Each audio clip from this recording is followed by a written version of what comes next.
Hi everyone, मैं हूं Nishant entry elevate Hindi से। Welcome back to our course programming for beginners using Python. आज की इस वीडियो में हम लोग कंडीशनल स्टेटमेंट्स के बारे में बात करने जा रहे हैं।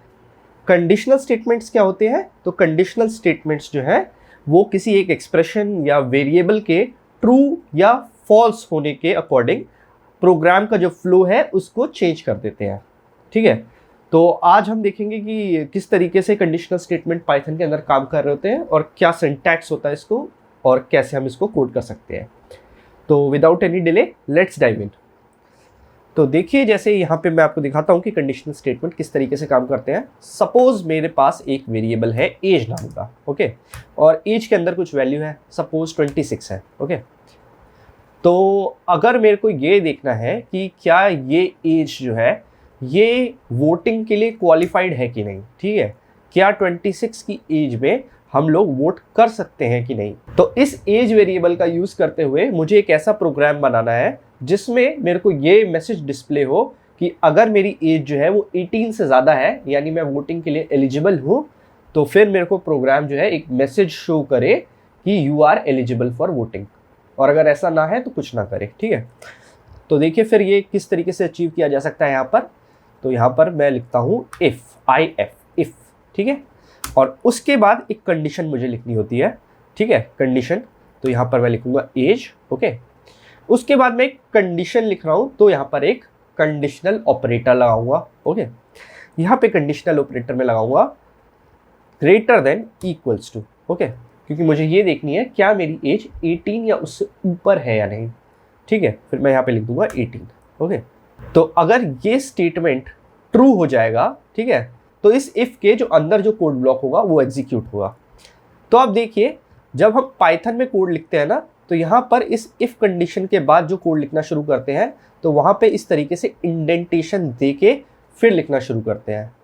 प्रिसाइसली अगर मैं बोलूँ तो 4 स्पेसेस देते हैं, 1 2 3 4, और उसके बाद यहाँ से हम कोड लिखना शुरू करते हैं। अगर आप ऐसा नहीं करेंगे तो जो पाइथन का इंटरप्रेटर है वो आपको इंडेंटेशन एरर दे देगा, ओके। तो यहाँ पे जैसे मैंने यहाँ पे 4 स्पेसेस दे दिया, ठीक है। जब आप इस तरीके से ड्रैग करते हैं ना VS कोड में, तो यहाँ पे ये डॉट्स आ जाते हैं, जिससे आपको पता चल जाता है कि कितने स्पेसेस आपने दिए हैं। तो यहाँ पे आप देखिए 4 डॉट्स हैं, ओके।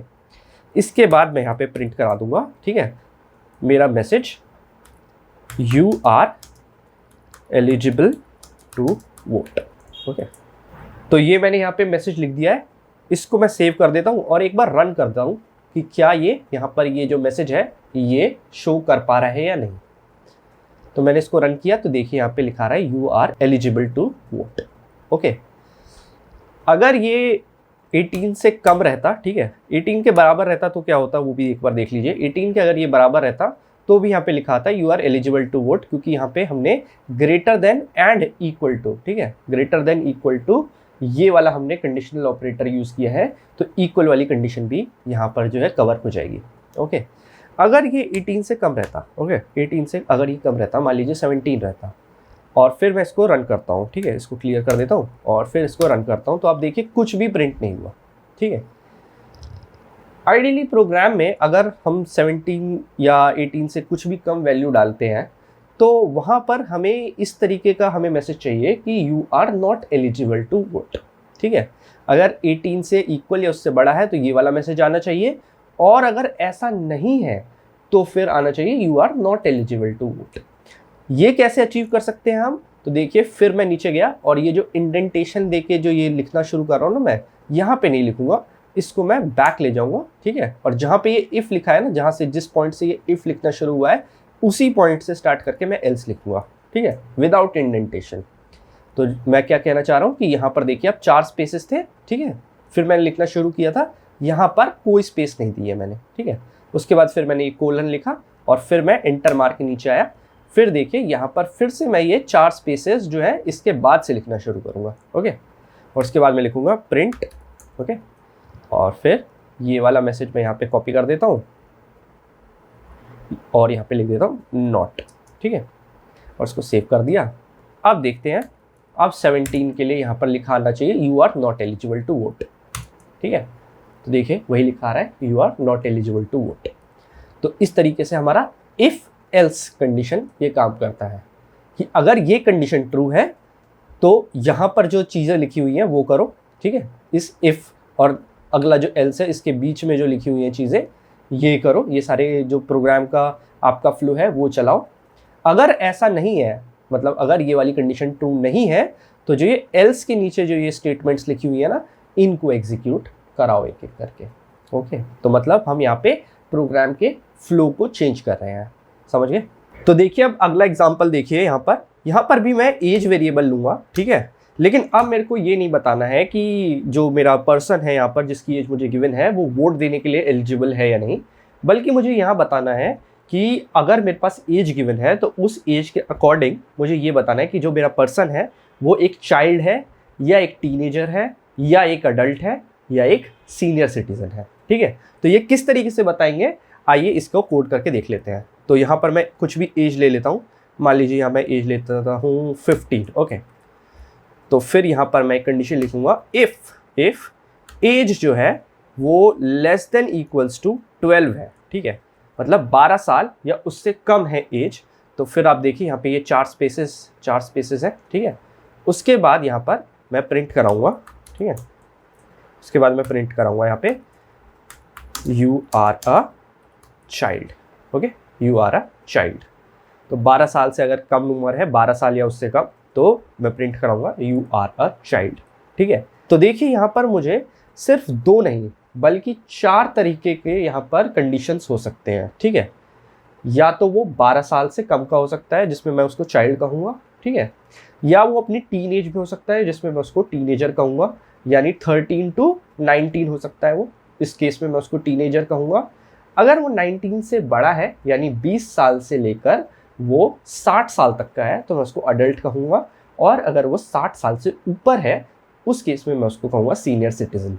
तो अगर मैं यहाँ पे एल्स लिख दूँ तो अगर ये वाला केस ट्रू नहीं होगा तो ये सीधा सीधा यहाँ पे एल्स के बाद जो मैं स्टेटमेंट्स लिखना शुरू करूँगा ये सीधा सीधा वहाँ चला जाएगा, ठीक है। तो इस तरीके से हम जो कोड करना चाह रहे हैं वो नहीं हो पाएगा। तो इसके लिए जो यहाँ पर मेरे पास सिंटैक्स है वो है ELIF, ठीक है, लिखते हम इसको है ELIF, लेकिन इसको पढ़ते हैं हम else if, ठीक है, else if कंडीशन। तो यहाँ पर ये मुझे ये फैसिलिटी देता है कि यहाँ पर मैं इस कंडीशन के बाद, ठीक है, अगर ये कंडीशन फुलफिल हो रही है तो ये प्रिंट होगी। यहाँ पे मैं ये ELIF लिखने के बाद एक नई कंडीशन लिख सकता हूँ कि अगर ये ऊपर वाली कंडीशन जो है फुलफिल नहीं हुई तो फिर ये वाली कंडीशन आपको चेक करनी होगी, ठीक है। तो फिर यहाँ पर मैं देखिए क्या लिख रहा हूँ, यहाँ पे मैं लिख रहा हूँ if age is greater than equals to 13, ठीक है, मतलब 13 साल या उससे बड़ा है। और उसके बाद देखिए फिर मैं यहाँ पे एक लॉजिकल ऑपरेटर लिखूंगा एंड, ठीक है, 13 साल या उससे बड़ा है एंड, और 19 साल या उससे छोटा है, ठीक है, 13 साल या उससे बड़ा है और 19 साल या उससे छोटा है, ये दोनों ही कंडीशन ट्रू होनी चाहिए, इसीलिए मैं यहाँ पे ये एंड लिखा है, ठीक है। उसके बाद मैं ये प्रिंट स्टेटमेंट को करूँगा यहाँ से कॉपी, ओके, और फिर ये मैं नीचे आया, ठीक है, वापस से 4 स्पेसेस छोड़ने के बाद मैंने इसको यहाँ पे पेस्ट कर दिया और इसको चाइल्ड को हटा के यहाँ पे मैं लिख देता हूँ टीनेजर, ठीक है, टीनेजर, ठीक है। अब अगली कंडीशन जो होगी मेरी वो होगी 20 साल से लेके 60 साल तक वाली कंडीशन, जिसमें मैं अडल्ट्स के बारे में लिखूंगा, ठीक है। तो वापस से मैं गया शुरुआत में और यहाँ मैंने वापस से ELIF ये टाइप किया और फिर इसमें लिखा age is greater than equals to 20, ठीक है, मतलब यहाँ पे 20 साल से बड़ा या उसके इक्वल होना चाहिए एंड एज जो है वो लेस देन होनी चाहिए 60 साल से कम का होना चाहिए, ठीक है, 20 साल से इक्वल या उससे बड़ा और जो है 60 साल से कम होना चाहिए। इस केस में मैं इसको वापस यहाँ पे कॉपी कर देता हूँ और ये 4 प्लेसेस के बाद जाके इसको पेस्ट कर दूंगा और यहाँ लिखूंगा यू आर एन अडल्ट, ठीक है, इस तरीके से यहाँ लिख दूंगा यू आर एन अडल्ट, ठीक है। अगर यहाँ पर ये कंडीशन गलत हुई, ठीक है, ये कंडीशन गलत हुई, मतलब ये तीनों ही गलत हो गई, तो उस केस में मैं फाइनली फिर आके लिखूंगा यहाँ पे एल्स, ठीक है। तो अगर ये तीनों ही केसेस गलत हो गई, मतलब जो एज है वो 12 से छोटी या उसके बराबर नहीं है, ठीक है, 13 और 19 के बीच में नहीं है, या 20 और 60 के से नीचे नहीं है, तो फिर इस केस में एज जो है वो 60 या उससे अबव होगी। तो उस केस में मैं वापस से ये जो स्टेटमेंट है इसको कॉपी करके यहाँ लिख दूंगा और इस केस में मैं ये लिखूंगा you are a senior citizen. ठीक है, तो इस तरीके से मैंने यहाँ पे 4 जो है अपने एल्स इफ और एल्स कंडीशन ये लिखे। तो जो मेरे प्रोग्राम का फ्लो है वो 4 डिफरेंट वेज में एग्जीक्यूट हो सकता है। ओके, तो यहाँ पर इसको चला के देखते हैं हम लोग यहाँ पर। ओके, तो मैं टर्मिनल में गया, यहाँ पे इसको क्लियर किया और इसको चला के देखा। तो अभी मेरी जो एज है वो है 15, तो इसके लिए मेरा आंसर आना चाहिए टीनेजर। तो लिखा आ रहा है यू आर अ टीनेजर। अगर मैं इसको 12 से कम ले जाऊँ, ठीक है, 10 साल पे टेस्ट करूँ, तो यहाँ लिखा आएगा यू आर अ चाइल्ड। ठीक है, अगर मैं इसको 35 साल पे टेस्ट करूँ, ठीक है, तो वो इस वाली रेंज के इसके विद इन होगी। तो इसको मैं यहाँ पे टेस्ट करा रहा हूँ, तो लिखा आ रहा है यू आर एन अडल्ट। और अगर मैं यहाँ पे 75 ईयर्स चेक करूँ, ठीक है, तो फिर इसको वापस से टेस्ट करूँ यहाँ पे, तो लिखा आ रहा है you are a senior citizen. तो इस तरीके से जो है फ्लो जो है वो चेंज हो जा रहा है। ओके, तो देखिए यहाँ पर मैं आपके साथ एक और चीज़ डिस्कस करना चाहता हूँ, जो कि है नेस्टेड कंडीशनल स्टेटमेंट्स या नेस्टेड इफ एल्स स्टेटमेंट्स, जिसको हम इफ एल्स लैडर भी कहते हैं। तो इस केस में आप सोचिए, ये जो हमने कोड लिखा ये हमने किसी जॉब पोर्टल के लिए लिखा। ठीक है, कि यहाँ पर आके लोग जो है जॉब के लिए अप्लाई करते हैं। ठीक है, तो देखिए आप 12 साल से कम के बच्चों के लिए तो कोई जॉब नहीं होगी, राइट। टीनेजर्स के लिए भी कोई जॉब नहीं होगी। ओके, ये जो 20 साल के हैं या उससे बड़े हैं और 60 साल से इनकी एज कम है, इस एज की कैटेगरी के लिए लोगों के पास जॉब होगी। ठीक है, इस पोर्टल पे। और ये जो सीनियर सिटीजन्स हैं इनके लिए भी कोई जॉब अवेलेबल नहीं होगी इस पोर्टल पे। तो देखिए इस वाले एज रेंज के लिए ही हमें बस ये कहना है कि we have job available for you. ठीक है, we have job available for you.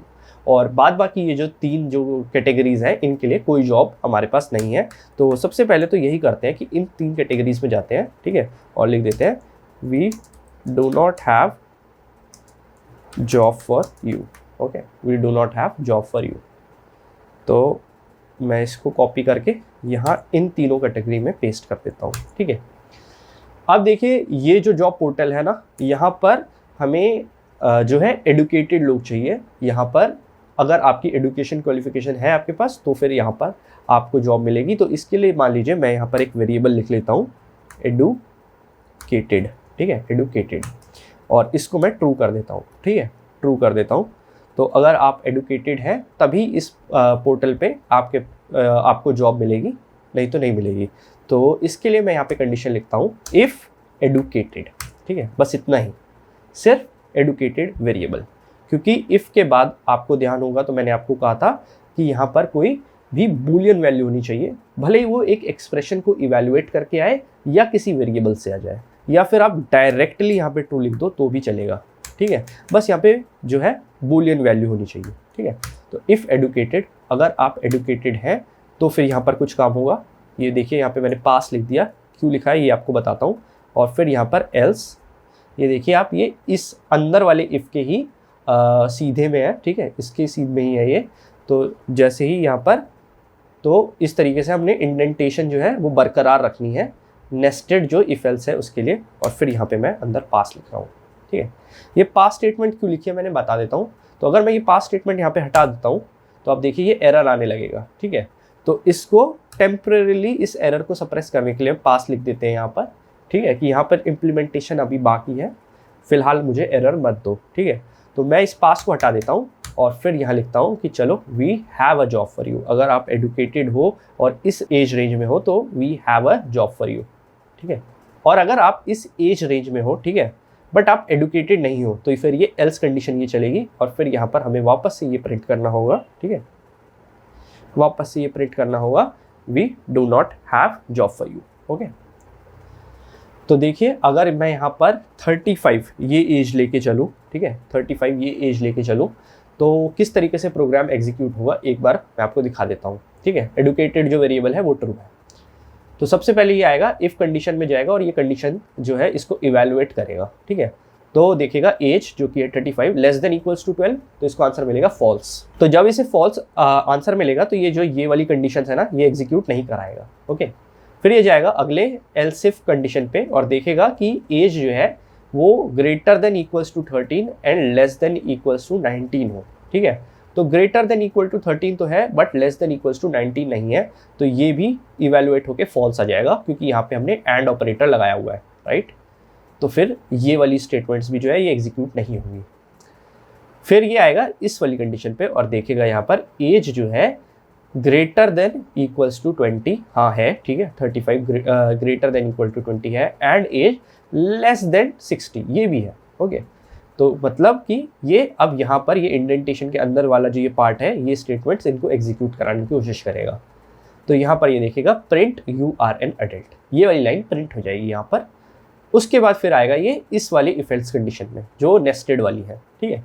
फिर आएगा इफ एडुकेटेड, तो एडुकेटेड वेरिएबल जो है वो ट्रू है, ठीक है। तो यहाँ पर ये जो यहाँ पर इफ के बाद जो कंडीशन है या जो वेरिएबल है वो है ट्रू, तो इसका मतलब ये इस वाली जो प्रिंट स्टेटमेंट है जो आप देखिए इस वाले इफ के बाद 4 स्पेसेस 1 2 3 4 यहाँ से शुरू हो रही है, इसको प्रिंट कराएगा, ओके।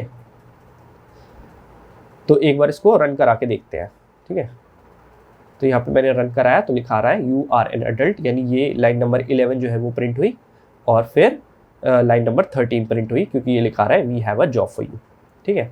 अगर ये एज 35 ही रहती बट ये वाला जो वेरिएबल है ये फॉल्स रहता तो फिर देखिए ये किस तरीके से चेंज होता, ठीक है। ये यहाँ पर रन हुआ you are an adult we do not have a job for you, क्योंकि ये इस वाली कंडीशन के अंदर पहले गया, ये वाली जो लाइन है इसने प्रिंट की 11, लाइन नंबर 11। उसके बाद इसने देखा क्या ये ट्रू है, ठीक है, एडुकेटेड जो है वो ट्रू है, तो नहीं, यहाँ पर इस केस में ट्रू नहीं है, तो ये एल्स कंडीशन पे गया, ठीक है। फिर ये देखिए आप दोबारा से यहाँ पे 4 जो है स्पेसेस हैं, इंडेंटेशन है यहाँ पर। उसके बाद ये प्रिंट स्टेटमेंट जो है एग्जीक्यूट हुई, तो यहाँ पे लिखाया we do not have a job for you, ठीक है। इस तरीके से ये पूरा फ्लो काम किया, ओके। तो बस कंडीशनल स्टेटमेंट्स में इतना ही जानने के लिए फिलहाल के लिए आपको, अगर आप इतना समझ गए हैं तो अब आगे का कोड जो है आप देख सकते हैं। नेक्स्ट वीडियो में हम लूप्स के बारे में पढ़ना शुरू करेंगे। तो दोस्तों वीडियो खत्म करने से पहले एक खास इंफॉर्मेशन मैं आपके साथ शेयर करना जा रहा हूं। एंट्री एलिवेट हिंदी में हम आपके लिए लाए हैं एक awesome and affordable full stack web development course. इस कोर्स में आपको मिलेगी 150 plus recorded and live classes, capstone projects का tutorial, mock interview preparation, soft skill and resume building के लिए एक डेडिकेटेड सेल और भी बहुत कुछ। इतना ही नहीं, इस full stack web development course के साथ आपको एकदम फ्री फिलहाल के लिए मिलेगा DSA यानी डेटा स्ट्रक्चर एंड एल्गोरिथम का कोर्स एंड दिस कोर्स। तो अगर आप भी इंटरेस्टेड हैं एक awesome full stack web developer बनने में, तो नीचे डिस्क्रिप्शन में एक फॉर्म का लिंक है, उसे खोलकर भर दीजिए and our team will get back to you as soon as possible. तो अगर आपको ये वीडियो अच्छा लगा हो तो इसे लाइक कर दीजिए, चैनल को सब्सक्राइब कर दीजिए और नोटिफिकेशन बेल दबा दीजिए, क्योंकि हम इस तरह के कंटेंट रेगुलरली अपडेट करते रहते हैं अपने इस चैनल पर। मिलता हूं आपसे अगली वीडियो में, तब तक के लिए बाय बाय।